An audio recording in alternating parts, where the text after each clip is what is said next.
So you're thinking about moving into Roseville, California. Today we cover 5 things to consider before you decide to pull that trigger, press that button, and sign that contract and move into Roseville. Guys, look, Roseville is a fantastic spot to live. People love Roseville. People are moving in left and right to Roseville. I mean, competitively towards like a Folsom, El Dorado Hills, and Rockland, Roseville is a fantastic bang for your buck. Schools, location, shopping, but there are 5 things that you need to consider, which we're going to go over in this video before you decide to go all in on Roseville, California. Okay, number 1 is traffic. Roseville has our largest density, I guess you can call it, of shopping. We got the Nordstroms over there, West Elm. I mean, a lot of people do their shopping in Roseville. And so the congestion tends to be pretty crazy. So if you're someone who doesn't like crowded areas, if you're someone who's really like avoiding traffic on weekends, don't do your shopping in Roseville. It can be a little bit brutal. In fact, I get a little anxiety when I start thinking that I need to go over to the Galleria. The Galleria, 65 freeway, the 80 freeway, Sierra College Boulevard, traffic in Roseville is getting a little out of control,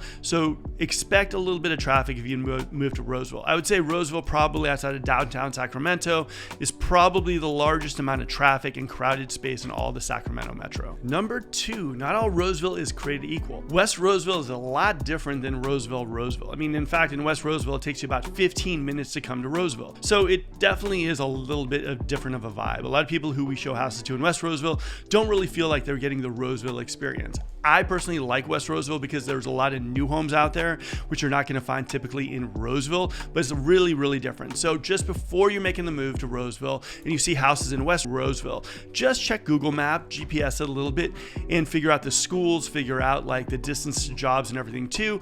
Roseville is getting really, really large and really, really spread out. So just make sure where you're at. And like I said, not all Roseville is definitely created equal. Number 3, speaking of West Roseville, there is a lot of construction in West Roseville, which also means Melrose, which also means a lot of trucks driving around, which also means there aren't really a lot of great roads between Roseville and West Roseville. So just expect it to be a little bit isolated, a little bit out there. 5 or 10 years is probably going to totally develop into like new Roseville, but for right now, you're going to be limited on your shopping, although they are just putting in a new Costco out there. But Roseville and West Roseville are completely different. So if you're thinking to yourself, guys, I want to move into Roseville and I'm seeing all these new houses, this looks pretty awesome, just make sure you do your research, figure out schools, location, all that kind of fun stuff before you decide to pull the trigger on a home. West Roseville and Roseville are definitely different spots. Number 4, it's kind of a pro and a con, I guess you can call it, Roseville Electric. So you're on electricity that's half the price of PG&E, which sounds like a fantastic thing. Believe me, it's a pretty cool thing when you get your bill. But the thing about Roseville Electric, if you're driving through Roseville, you can see power towers everywhere. In fact, if you go to West Roseville, you're going to see Roseville Electric right there,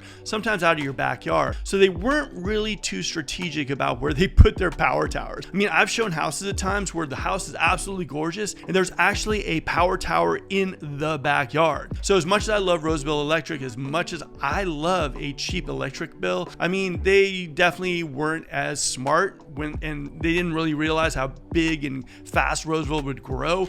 I mean, because these power towers are all over Roseville. Number 5 is limited public transportation, if any. Roseville does not have a lot of public transportation. I mean, maybe a bus here and there, but it doesn't really have, for what it's become, it doesn't have the public transportation that we definitely need out there. So if you're someone who lives in Roseville, California, you're going to know that you have cars, your children probably have cars. Roseville is definitely a driving city. So as far as public transportation, it'd be nice to see additional public transportation put in Roseville. I think a lot of the areas in Sacramento like didn't really, think that they were going to grow as big as they did. So the public transportation systems weren't really established early. But Roseville is definitely lacking in public transportation. It is definitely a driving city. So just be aware of that if you're thinking about moving to Roseville, California. Okay, guys, those are 5 things to consider if you are moving to Roseville, California. Like I said, Roseville is a fantastic spot to live, bang for your buck, location, schools. Roseville definitely has a lot of great stuff going for it.